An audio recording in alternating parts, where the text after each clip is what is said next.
MP board की class 11th के विद्यार्थियों, देखिए इस वीडियो में मैं आपको 14 मार्च के लिए हिंदी का पेपर यहाँ पर सोल्व कराने वाली हूँ प्रॉपर सॉल्यूशन के साथ में, जिसमें आपको 100% आने वाले क्वेश्चन देखने को मिलेंगे। यदि वास्तव में आप चाहते हैं 80 नंबर में से 75 नंबर प्राप्त करना तो लिख कर रख लीजिए और मैं आपको 100% गारंटी देती हूँ।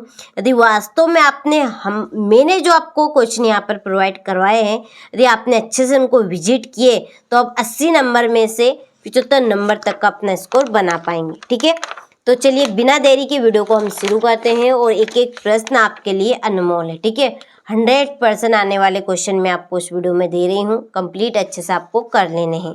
ठीक, पहला आप देखिए कि बोलते समय एक ही वाक्य में दो भाषाओं के प्रयोग को कहते हैं कोड मिसिंग कहते हैं। क्या कहते हैं?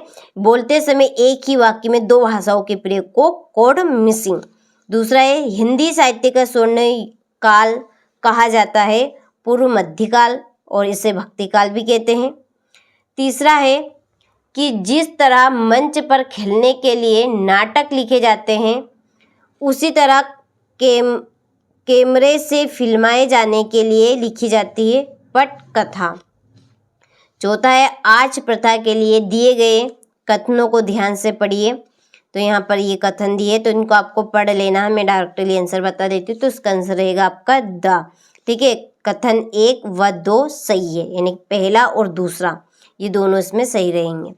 पांचवा छंद में अल्प विराम को क्या कहते हैं? तो छंद में अल्प विराम को हम कहते हैं यति।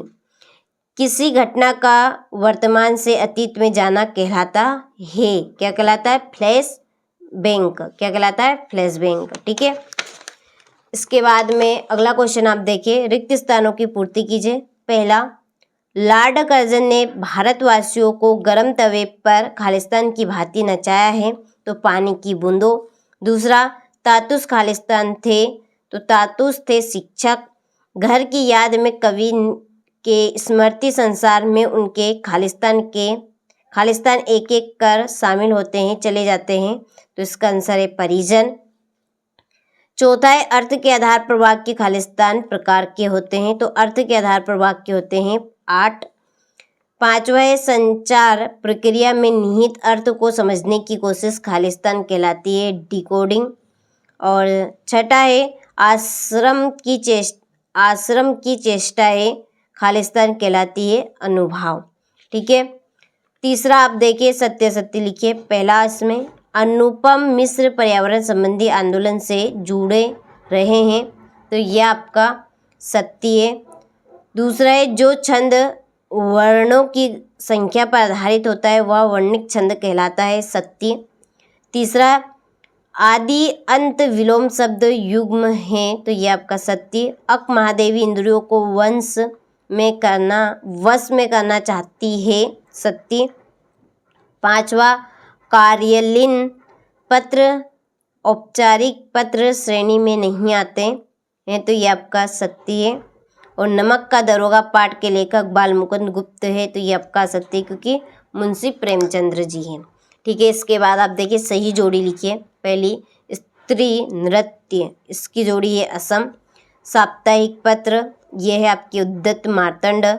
साये में धूप, तो साये में धूप है आपका दुष्यंत त्यागी। रसराज है सिंगार। अक्की है यहाँ पर बहिन। और राजभाषा है आपकी ऑफिशियल लैंग्वेज। क्या है? ऑफिशियल लैंग्वेज है। ठीक है, चलिए अच्छे से आपको इनको कंप्लीट कर लेना है। 6 तरह के मॉडल पेपर रहेंगे, set A, set B, set C, D, E और एफ। ठीक है, यदि आपने प्रॉपर ये 6 सेट विजिट कर लिए तो आपकी नैया पार हो गई, समझ लीजिए। 80 में से 80 नंबर ही आप लेकर आएंगे, लिख कर रख लीजिए। ये मैं आपको 100% गारंटी देती हूँ। यदि आपने 6 जो सेट आपको हम दे रहे हैं, यदि उनको आपने 6 के 6 विजिट कर लिए तो समझ लीजिए 80 के 80 नंबर आपके पक्के हो गए। ठीक है, चलिए एक वाक्य में उत्तर दीजिए। पहला, कोमलकांत पदावली किसकी लो में पढ़ना बुरा है? तो समांत शाही में। दूसरा, जामुन का पेड़ पाठ के माध्यम से किस पर व्यंग किया गया है? तो सरकारी कामकाज पे। तीसरा है मियां नसरुद्दीन कितने प्रकार की रोटियां बनाने के लिए मशहूर थे? तो 56 प्रकार की। संकेतवाचक वाक्य का एक उदाहरण लिखिए। यदि तुम मेहनत करते तो सफल हो जाते। पास के अनुसार किसकी लो में पढ़ना बुरा है? समांतर शाही की। टालो आंधरी का अर्थ लिखिए। तो टालो आंधरी का अर्थ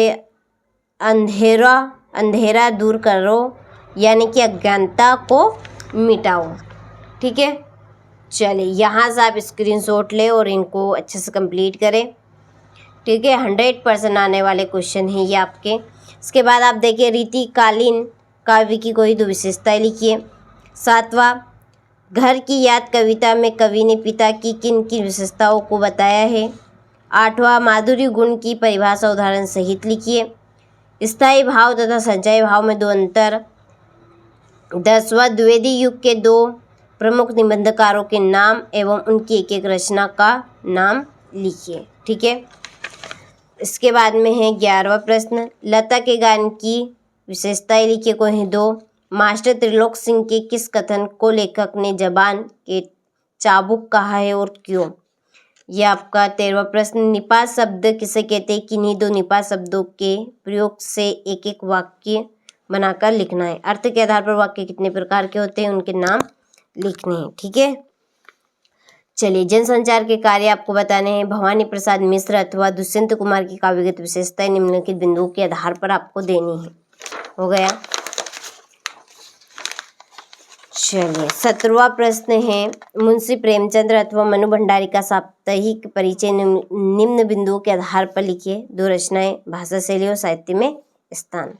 चैत्र सबसे बड़ा धन है का भाव पल्लव आप करना है। 19वां देखिए, निम्नलिखित अपठित गद्यांश अथवा काव्यांश को पढ़कर नीचे लिखे प्रश्नों के उत्तर आपको देने हैं। ठीक है, ये प्रश्न आपके हो गए।